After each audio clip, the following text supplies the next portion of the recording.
She thought she got lucky. Free housing, no rent, no stress. But some offers don't come with a price tag. They come with a trap. At 21 years old, she was desperate to leave her old life behind. Bills were piling up, jobs were scarce, and hope was running thin, until one night, scrolling through Craigslist, she found it. Free housing in exchange for light cleaning. It sounded too good to be true, but sometimes desperation blinds you. The man's name was Jackson. Calm voice, polite tone. He sounded normal. The house was large, quiet, almost too quiet. No family, no kids, no noise, just him. He told her, stay as long as you want. Just keep the place clean. No rent, no rules. And that's when things started to feel off. The first night, she couldn't sleep.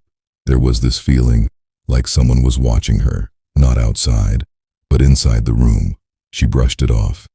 Just anxiety, she told herself. But then, she noticed something strange. A tiny black dot, hidden in the corner of the wall. At first she ignored it, but the next day, she found another one, and another, each one perfectly placed, pointing right at her bed. Her heart started racing, hands shaking. She moved closer, and that's when she saw it. A lens, a hidden camera, watching, recording, waiting. Suddenly, every moment she had spent in that room felt exposed. Every second, observed. Panicking, she searched the house. That's when she found it.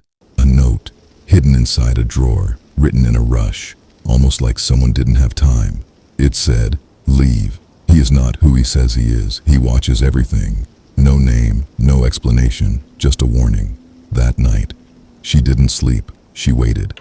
And around 2 a.m., she heard footsteps, slow, deliberate, outside her door. Then, silence. The handle slightly moved. He was there, watching, waiting. That was enough. She grabbed her phone, her bag, and ran. She didn't look back, didn't stop. By morning, she was gone.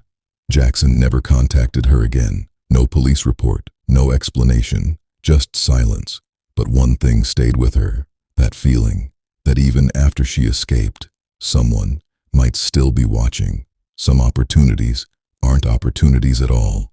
They're traps, waiting for the desperate. So next time something feels off, trust it, before it's too late. You think your home is the safest place in the world. But what if someone else is living there too, watching you, waiting? It started with something simple, a small decision, one that would change everything. Mark had just moved into a new house. Quiet neighborhood, no close neighbors. Exactly how he liked it. But there was one problem. He hated cleaning. So one night, scrolling through Craigslist, he found an ad. Affordable cleaning service. Reliable. No questions asked. No profile picture. No reviews. Just a number. He hesitated. But only for a second. That was his first mistake. The next morning, she arrived. A woman in her late 30s, maybe 40. Quiet. Avoided eye contact. Just show me around, she said. Her voice felt off, cold, emotionless. But Mark ignored it. He needed the help. At first, everything seemed fine. The house was spotless, cleaner than it had ever been. But then, small things started to change. Food going missing from the fridge. Chairs slightly out of place. Doors he was sure he locked, now slightly open. At first, he blamed himself. Maybe he forgot. Maybe he was tired. But the feeling didn't go away. That strange, heavy feeling, like someone was watching him, even when he was alone. One night, he woke up at 3 a.m. and he heard something. Footsteps, coming from the kitchen. He grabbed a knife, slowly walked downstairs. Everything was quiet, too quiet. No one was there. But the fridge door was slightly open, and something inside was missing. That's when it hit him. Someone else had access to his house. Someone who knew his routine. Someone who was coming in when he wasn't there, or worse, when he was asleep. Mark needed proof, so the next day, he set a trap. He pretended to leave for work, but instead, he quietly stayed inside, hidden, waiting. watching. Hours passed. Nothing. Then finally, the door creaked open, not with a key, but like someone already knew how to get in. Footsteps, slow, careful, familiar, but something felt wrong. This wasn't the same woman. This one moved differently, more confident, more aggressive. Mark held his breath as the figure walked into the kitchen. Then he stepped out. "Who are you?" The woman froze. Slowly, she turned, her eyes wide, not scared, angry. "I live here too," she said, her voice sharp, almost animal-like. Before he could react, she lunged at him. Mark stumbled back, knocking over a chair. He barely escaped, running outside, calling the police. His heart racing, hands shaking. He kept looking back at the house, waiting for her to come out. When the police arrived, they searched the house, and what they found, slow, chilling, changed everything. Hidden in the attic was a small space, blankets, empty food containers, personal items. Someone had been living there for weeks, maybe longer. And the cleaning woman, she was never just a cleaner. She was the one who made it possible, letting someone in, again and again, right under his nose.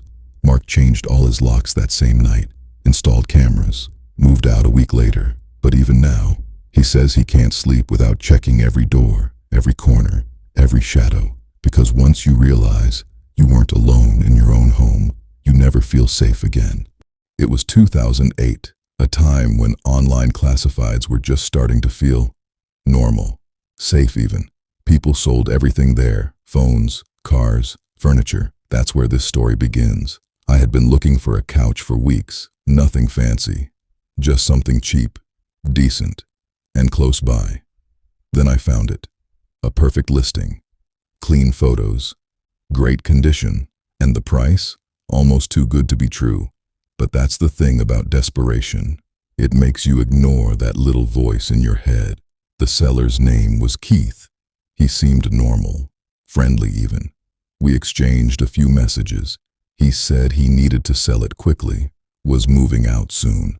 That should have been my first warning, but I didn't think much of it. We agreed to meet that same evening. The address he gave was strange. Not a house, not even an apartment. It was an old, quiet street, barely any lights, barely any people. I remember sitting in my car for a moment, just staring at the place. Something felt off, but I had already driven all the way there. So I stepped out. Keith was already waiting, standing near what looked like a garage. He waved. "Hey, you here for the couch?" His voice was calm, casual, too casual. I followed him inside. And that's when everything changed. There was no couch, just empty space and shadows. Then suddenly, footsteps behind me.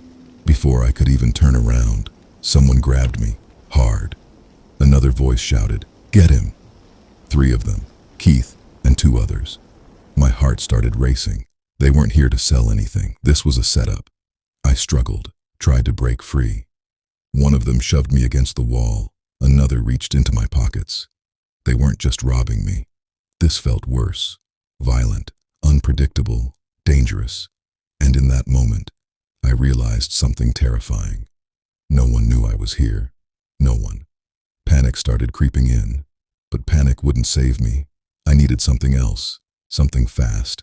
So I did the only thing I could think of. I lied, loud enough for all of them to hear. "Hey, I'm in here!" I shouted it like I wasn't alone, like someone else had just walked in behind me. For a split second, everything stopped. Silence. Then one of them whispered, "Did you bring someone?" Keith hesitated. That hesitation saved me. I didn't wait. I shoved the guy holding me hard, broke free, and ran. I didn't look back, didn't stop, didn't even breathe properly until I reached my car, hands shaking, heart pounding. I drove off like my life depended on it, because it probably did. Later, when I finally calmed down, one thought kept repeating in my head. That couch, that cheap, perfect couch, was never real. Sometimes, the most ordinary things hide the darkest intentions. If this story gave you chills, make sure to subscribe to the channel for more real, disturbing stories. because the next one might be even closer to reality than you think.